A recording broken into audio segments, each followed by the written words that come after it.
Hello. En route pour Toulon, malgré les intempéries, les retards de train et les étudiants laissés sur le quai, nous finirons par arriver à destination. Je suis caméra. Il n'y a pas de place aussi. Il n'y a plus de place et on est en retard. Mais l'essentiel, c'est qu'on est tous ensemble. Voilà, on est 3. On a raté le train. Ça fait 1h30 qu'on attend. Alors rien n'a changé, je suis toujours positive. Dans notre université, elle fait 36 hectares. Et avant, c'est qu'il y a le bâtiment, il y avait un château. Après notre arrivée sur le campus, nous avons été conviés à une réunion de bienvenue. C'est trop beau. C'est vrai qu'on a des collègues ou même des étudiants, alors que le bâtiment est à 50 mètres à pied. Ils vont jamais aller d'un bâtiment à l'autre. On a du mal à créer du lien entre les deux bâtiments. Les questions sont ouvertes, on se demandait si ça pouvait être une piste de travail, de retravailler sur la signalétique parce que...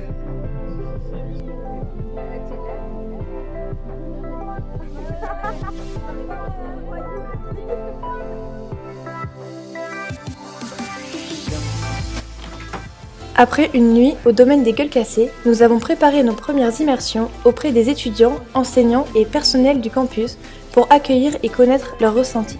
Moi, je pensais à un truc comme ça. Voilà.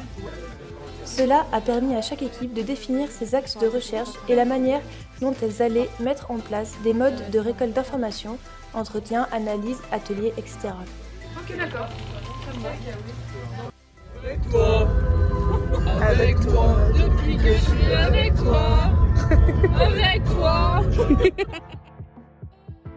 Ouais, allez. L'immersion commence aujourd'hui. On est motivés. Et aujourd'hui, on va s'y mettre vraiment. Aurélie, ton ressenti, ta météo du jour. Sur le terrain, nous avons eu l'opportunité d'interviewer des étudiants. Moi, je suis à CITEC, donc c'est vrai que le chemin entre CITEC et le campus, il est tout gadouilleux. Alors comme vous le voyez, les chaussures blanches ne sont pas adéquates. Pour toi, le campus idéal, c'est quoi? Ce serait un campus où tout le monde s'entendrait bien, où il y aurait des cours intéressants, des infrastructures bien construites, modernes. Le point négatif, c'est pour les personnes en mobilité réduite, c'est compliqué. Il y en a un qui nous a dit moi j'ai un ça marche bien. Pour toi, qu'est-ce qui manque à ce campus? En vrai, un peu de vie étudiante, tout ce qui est sorti, tout ça. Apparemment à l'intérieur c'était assez aménagé, mais ils avaient eu une pense que là c'est le centre du campus, il y aurait un professeur Le repas du soir était un moment toujours très attendu. santé, hein. Ouais, santé. Vous avez déjà activé.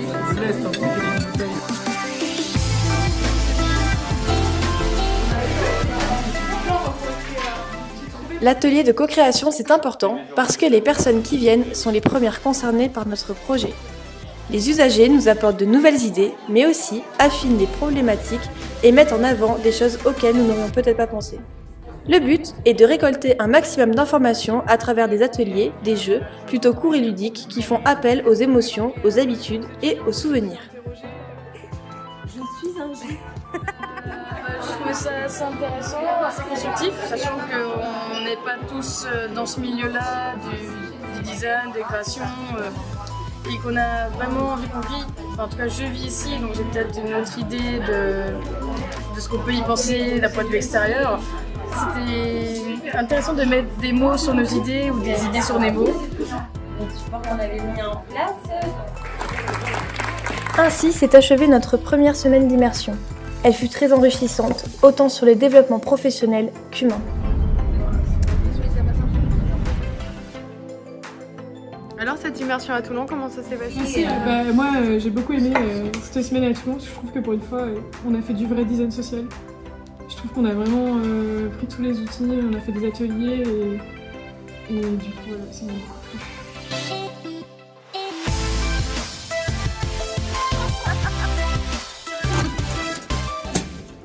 Ça a été vraiment enrichissant, on a pu rencontrer les personnes sur le terrain. Et un point aussi très important, c'est la solidarité étudiante, je trouve.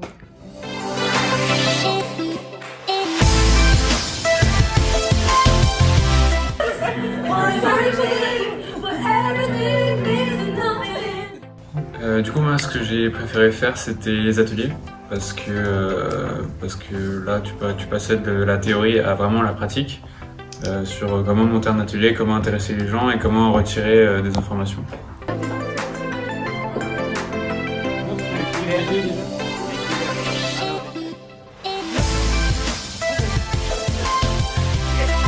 Alors moi c'était mon premier atelier en immersion et j'ai aussi beaucoup aimé les parties interviews, les élèves se sont vraiment prêtés au jeu.